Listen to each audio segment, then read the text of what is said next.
personal loan? Did somebody give you to say you will return the... So, cost of fund. How much is it costing you? And don't forget that that money that you are using to buy that product has to be replaced with profit for you to remain in business. Then, when you finish selling and you want to go and buy another one, what will it cost you is called replacement cost. So you have to think of the cost of replacement, because what you bought for 10,000 today, that you say you are selling for 20,000, which is a trouble already. By the time you now go back to the market to replace it, they now say it's 18,000. And you cannot keep increasing the price of product almost every week. Now, then when you now bring the product, don't forget that you have staff that you are going to pay at the end of the month. All those people you are going to pay, where is their salary coming from? From the realm of the spirit? No, it is the product you are selling. So, personnel costs, staff costs.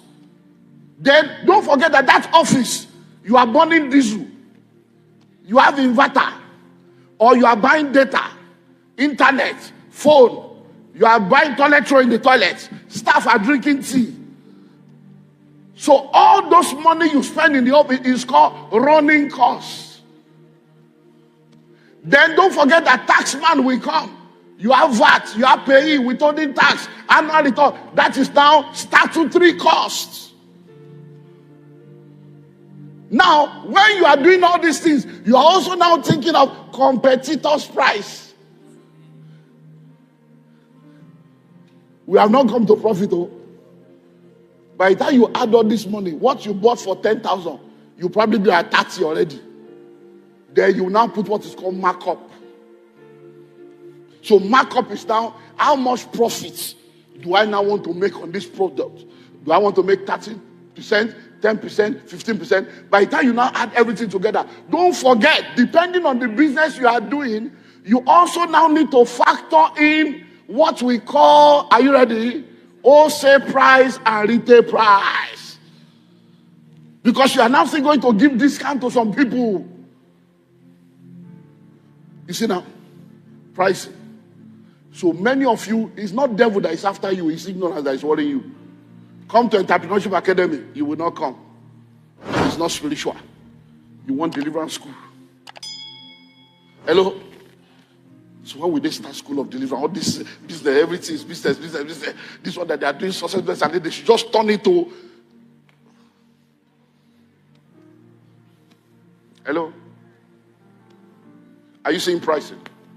Now, pricing a product is different from pricing a service.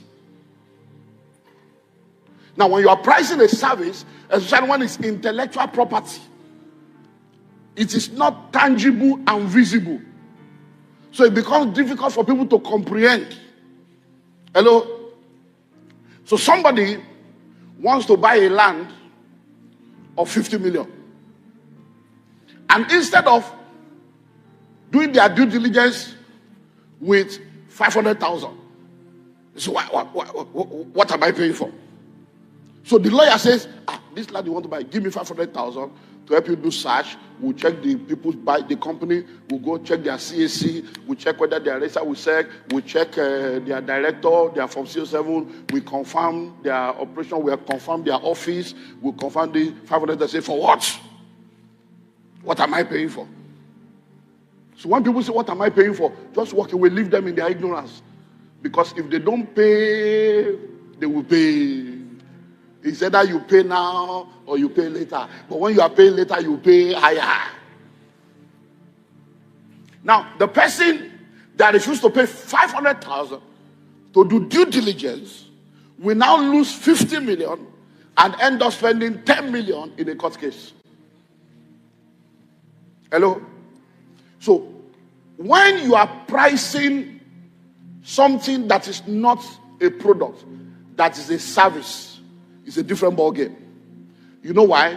Because when you are pricing a service, majority of the elements of what you are selling is invisible and is intangible.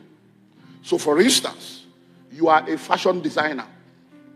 If you are a fashion designer and somebody wants to sew a dress or cloth or whatever English is correct, The cost of the material and all those costs is there. But you see, you are the one that will sit on the machine and now do all the work, the bidding, everything. Now, that's your time. They don't know whether it's 1 hour, because some things you can do it in 30 minutes. Some it will take you 5 days. But they are not aware of that. The skill that you have, the training you went to, how much you paid for school, all those things, because they are not seeing it. They're like, how much is the cloth? How can I buy clothes? 5,000. You are charging me 50,000. What do you they sow? Because they are not seeing it. So, how do you operate if you are in the service business? Depending on the kind of service. The first thing is to identify those normal costs. But you see, because you are in the service business, you are not selling a product. When you are in a service, you have to be more strategic. Why? Because if they love you, over time, you will recover your money. If they see your value, over time, you will recover your money. Because somebody is buying a shoe, they already know the value of a shoe. But if somebody is bringing a cloth for you to sew, they don't know what value you have above other tailors or designers. So you need to push that. So in pushing that, what you should focus on is make sure you are not making a loss. So you don't start out thinking of profits. You start out thinking of credibility, customer, and acceptance. Getting customer, being accepted in the market, building credibility. Do you understand now? So it is, as you continue to do that, you have this customer, you have satisfied them, you have this one, you have satisfied them, you are taking their referral, you are taking their feedback, you are building a group of people, so that by the time you now want to go to another set of people, you will now say, we have done for this. These are the list of our satisfied customer. By the time, don't forget, those satisfied customer, you may not have made any money from them. But imagine now that somebody comes to you now and says, this is my invoice and this is a list of satisfied customer, and you see 87 people that they have satisfied. Whether they made money or not, that's not your business. But you say, you don't satisfy 87, and they say you can contact them. Whether you like it or not, psychologically, it tells you this person is not a novice. But if you insist that I cannot do anything free for anybody, you will not have anybody to recommend that you have satisfied. So you will forever be a beginner. Have you noticed that when people are looking for a job, they will tell them, we need somebody with 3 years experience? Where do you want a fresh graduate to get 3 years experience? But that fresh graduate can get a 3 years experience if he understands how to package his experience. So if you are in a church and you are in a department, you are in ushering department, that's an experience. You are in children's church, that's an experience. You are in technical department, that's an experience. So when they say, you have 3 years, they say, yes, I have 3 years experience in volunteering. I volunteered for 3 years in a non-for-profit organization. That's what the church is. Hello, I volunteer for a non-for-profit organization, and I show up there once every week. Don't say every Sunday. Don't say church. Not-for-profit. Hello, a faith base. Do you understand now? And don't say every Sunday, I volunteer and I'm there once every week, twice every week for the past 11 years. Abba. Hello? Because sometimes the problem is that many of us have not been schooled in the skill of communication. Now, when you say, we did 6 figures, I hope you know that when you say we did 6 figure is from 100,000 to 999,000. It's less than $1 million. But when you say we did 6 figure, you have left them with a wide gap to be using their brain to crack. But when someone did you make last year 200,000, how can you say 200,000? We did 6 figure. Because it is what? 6 figure. 100,000, 6 figure. 300,000, 6 figure. 800,000, 6 figure. So we did 7 figures last year. 7 figures. 7 figures is from 1 million all the way. We did 8 figures. Say, Hello? Now, just to help you. Because communication is very key. Now, if you have, look at this now. If you have a carton or a box, and inside that box, let's use pharmaceuticals for instance. So inside that box, you now have 20 packs. Please, mathematics, somebody be helping me. There's a box. Inside that box, you have 20 packs. Inside each of those packs, you have 10 sachet. So that's now 10 sachet times 20 boxes. Abi? Okay, so do the calculation. Then inside each sachet, you have 20 tablets. So that's 20 tablets times 10 sachet in the box times 20. What's the total? 4,000. Now, listen. If you now say, I'm telling you, service. You are an NGO, you are a comedian, you are... That if you now say, last year alone, we gave 4,000 tablets. You know you have not lied. But if you say last year we gave 1 carton, what is she now? You gave just 1 carton. But if you say last year we gave away 4,000 tablets. Once they see 1,000, they are forgotten tablets. In psychology, they won't think tablet. It's number, not tablet. It's numbers. 4,000. Hello? So when you are pricing a service, focus more on what? Credibility, customer base, and what's the third one? Did you write it down? Acceptance, yeah. So now, there are a lot of things you will do pro bono. A lot of things, especially you are a comedian, you are a speaker, you are a consultant. You need to have what we call the proof of concept to even be sure that this thing can work. And to do that, it's not money you are looking for. It's those 3 things. With time, you can now begin to build yourself. When you are getting testimonial, you are seeing the value. You now begin to say, okay, I can now charge this. I can now charge this. I can now charge that. Do you understand that? So now let me go to the other side of pricing. Don't price yourself too high. It can be a problem. Don't price yourself too low. It can be a problem. When you now decide to price, too high, too low can be a problem. But what determines whether the pricing is appropriate, because pricing is relative to your target market, is the fact of who is the person that is buying. Because there are some people, once it is cheap, they are not interested. Because cheap communicates fake, communicates inferior. But when it is expensive, it communicates class, exclusivity. Because at a level in the life of people, they don't buy product, they buy experience. They buy status, they buy belong.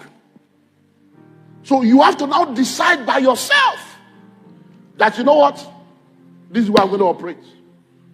Now, let me see if I can give you 2 true life stories using my experience. So we started our estate in 99, with 1997, 98, 99, just buying. Then in 2001, we started the major estates. We bought the land for 50,000 and sold for 100,000. Great mistake. We thought we were making profit. We bought for 300,000 per acre. We sold for 500. Great mistake. Till today, I have not recovered from the debt. 24 years later. The trouble is still there 24 years later. Why? Because if somebody buys, you buy a land for 50,000, you sold for 100. It was when I now got back to the office. People were paying, they were paying. And I got back to the office because we bought 50 acres. And 50 acres is supposed to be 300 plots. We now started selling and selling. When I now got to the office, look, I studied building technology and quantity survey, going to school, academic education and street smart. That's where mentorship comes in. Internship you did not do, apprenticeship you did not do, mentorship you are not doing, no problem. I now sat down. And I said, okay, so how do we go about? I said, we need to do a layout. I said, which one is layout? They said, we have to divide so that everybody can get to their plot. By the time they now do division, they say out of the 50 acres, we would need about 10 acres for road. I didn't think of road when I was selling land. Road. I say road. Then, before you know it, the 300 has reduced. Then they say we'll now do a perimeter fencing, perimeter survey. By the time they told me the money, it was more than all the money that people pay. I'm like, hey. They now say, when we now do that, everybody will now have to do survey. I said, they will do survey. He said, yeah. He said, if you buy a car, you have to now pay for plate number registration. I said, Me, I thought I said, so that's okay. Everybody, you have to do survey. I went to the government. Say, how much is survey? They say survey is 18,000. It's okay, no problem. So we now added 2,000 admin. We now wrote letter to everybody to say you will pay 20,000 naira for survey. That's where Wahala started. So which one is survey? And you call yourself a pastor. You don't tell whether they drag me on social media. I don't let you know. And you call yourself a pastor. How can you be like? How can you just be lying? What is we have paid for everything. See, you didn't pay. You paid for land.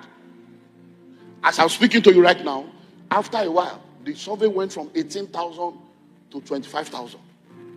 And now say, the way this thing is going, that means this will be increased. After a while, it became 40. Now it's 500,000. You know what I now did? All the profit, all the other money, I now went ahead to do the survey for everybody. That, okay, when they now come to pay, I will recover today under God. Some of those surveys are still there 24 years later. Some people refuse to show up. Say we're not paying. Guess what? Because I'm a pastor, I cannot sell the land. So I have been securing and maintaining that land because of it. So that when they come, their land will be there. And I started collecting money from investors. I now use the investor money that I'm paying 20% to be securing land for people that are not coming. By the time I wake up, I thought I was owing 1.8 billion, 4-point-something billion debts on top land where they keep for people. Guess what? Even till last week, somebody sent me an email. I bought a land from you in 2005. What's the status? That's 20 years ago. I said, no problem. The land is there, but you are owing us. By the time we gave them the 8.5, he said, are you serious? Is that how you do people to become rich? How can I pay you 8.6 million for a land I bought for 200,000? You will hear from my lawyer last week. What was the charge? In the letter we gave to them, we said, this land we are giving you now, you have 5 years to build. It was documented. After 5 years, you will now begin to pay security and maintenance. So all we charge is 10,000 per month times 12 times the number of years. And then we'll do your new survey in the present level. At the point, I had 89 court cases. Yes, your pastor. I was going to FCC and going to anti-fraud, we meet people. Even this one, I still went to FCC, was it 2 weeks ago? When I got there, hey, bless you, sir, bless you, sir. I said, hey, my people, my people. Pricing. I went to London to sell land. So I said, since we are selling this land, in those days, pounds was 250 naira to a pound. And it was like that for almost 20 years or more. If you know about it, was 250. It never went below 240, never went above 260. Stayed like that for almost 20 years. Very stable economy. So I went to Ben TV, I went to Nigeria FM, and I did publicity. Come and buy land in Nigeria, 400 pounds per plot. Because I just wanted to sell the same Nigerian naira I converted to pass 400 pounds. Lots of people were calling. Lots of people were texting. They want to buy, they want to buy. So when they started to say, okay, so you say 400, is that the first installment? I said, no, 400 is the old land. It's a old land. Because where they are coming for that 400 pounds, he cannot even pay their monthly bill. This guy cannot be real. How can you want to sell a whole land? 400 pounds. I came back, maybe I saw a few plots. So I was confused. I said, God, what am I doing? They say, your price is too small. So you are pricing like a Nigerian. You have forgotten the... Guess what? Because of time. 3 months later, I went back to the same TV station, the same radio station, announced the same plot of land, 2,000 pounds. And they started paying. Because now it was closer than... Because sometimes you think you are a good person. You are not a good person. You are just an ignorant person. Hello? When I started out in book writing, I did a research on books. And when I did my research, I discovered the 5 secrets of best-selling author. Number 1 is the name of the author. You must have a name that people want to listen to. Number 2 is the title of the book. Number 3 is the content of the book. Number 4 is the quality of the book. Number 5 is the price of the book. So when I discovered that, I told myself the truth. If people are lying to you, don't lie to yourself. Some of you, you think because you are reigning in your church, you are reigning in the body of Christ. You are not. You can even reign in Lagos. They don't know you in the East. There are powerful musicians in Aba. Nobody knows them in Lagos. They are local reigning. Because you can either be a big fish in a small river or a small fish in a big river. So I sat down and I told myself, out of these 5, Olumide, name 0. Nobody knows you. Hello? Content 0. It is when they read it that they will know the content. So don't deceive yourself that I know what I wrote. You are not the one going to buy it. Hello? So if name is 0, content is 0, you are left with 3. Price, quality, and title. So I became a professor in titling books.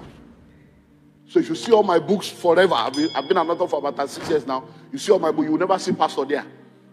Olumide Emmanuel. And when you see the title, singles, thou art loose. Because your title must not be more than 5 words, maximum 6. Then you use explanation.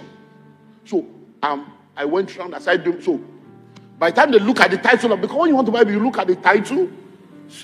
When you look at the title, it will attract you. When you now pick the book, quality, you now open. The pages are well arranged. The wordings are not making your height to shuloju. You know, they are very easy to read. You know, you look at everything. Now, when you look at that, you now go to the back to read about the authors. Okay, only church. Okay. You now read about that. Then you go inside, look at the table of content. When you have looked at that, the next thing you want to check is how much. If it's too expensive, you drop it. Who is he? So I decided that quality, title, and price will give me my penetration. So as I started writing books, I got to a point where anytime I release a book, there are people that know this guy writes well. His books are exceptional. So when I discovered that I have captured that, I now told myself it's time to now start making big money. So I started with Pathway to Wealth. I priced it well. Then when I got to School of Money, I said, this one, if you don't want to buy it, keep it, keep your poverty. And then I priced it. So it became a niche market. If you can't afford it, leave it. Hello. So you have to know how to navigate your own personal journey on all this pricing matter. Because for many of you, it's not pricing yourself well. And let me close with this one before I go to the other 2 points, because we have to finish it today. Now listen. Name your price. In the last few weeks, I've been tagged on some issues that have been online.